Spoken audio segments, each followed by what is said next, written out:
මවුලයක් කියලා අදහස් කරන්නේ මොකක්ද?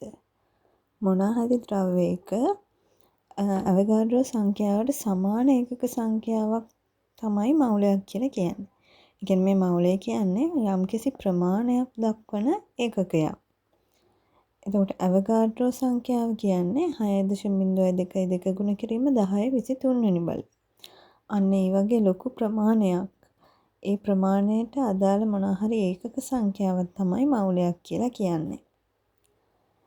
එතකොට අපි මේක මුලින්ම අර්ථ දක්වද්දී මවුලය කියන එක අපි ගන්නේ කාබන් 612 සමස්ථානිකයේ හරියටම ග්‍රෑම් 12ක අඩංගු පරමාණු සංඛ්‍යාව. ඒ කියන්නේ කාබන් වල 612 සමස්ථානිකයේ ග්‍රෑම් 12ක තියෙනවා. මෙන්න මේ අවොගාඩ්‍රෝ සංඛ්‍යාවට අදාළ පරමාණු සංඛ්‍යාවක්. ඒ කියන්නේ කාබන් 612 සමස්ථානිකයේ තියෙනවා කාබන් පරමාණු 6.022 ගුණ කිරීම 1023 වෙනි බලයක්. එතකොට මේ මවුලය කියන එක සමහර ළමයි බය වෙනවනේ ගණන් හදන්න.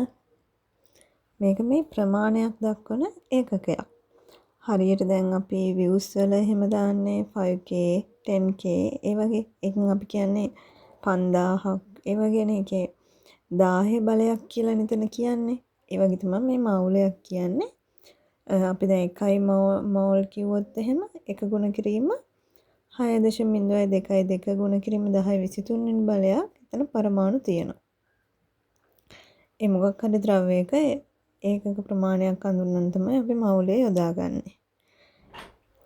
ඒ වගේම තමයි මේ මවුලයක් කියන එකට මොකක් හරි ද්‍රව්‍යයක ඒකක විශාල ප්‍රමාණයක්. මෙන්න මේ 6.022 ගුණ කිරීම 1023 වගේ ලොකු ප්‍රමාණයක් අයත් වෙන හින්දා අපිට සාමාන්‍යයෙන් ආයදිනදා ජීවිතයේ වගේදී මේ මවුල භාවිතා වෙන්නේ නැහැ. දැන් අපිට මිනිස්සු මවුලයක් එහෙම ගන්න බෑනේ. මොකද මෙච්චර සංඛ්‍යාවක් නැහැ.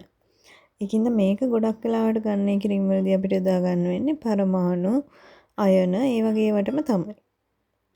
ඒකින්ද මවුලය කියන්නේ මොකද්ද කියන එකට බය වෙන්න එපා. මේකත් අනිත් ඒවා වගේම ප්‍රමාණයට යොදා ගන්න ඒකකයක්.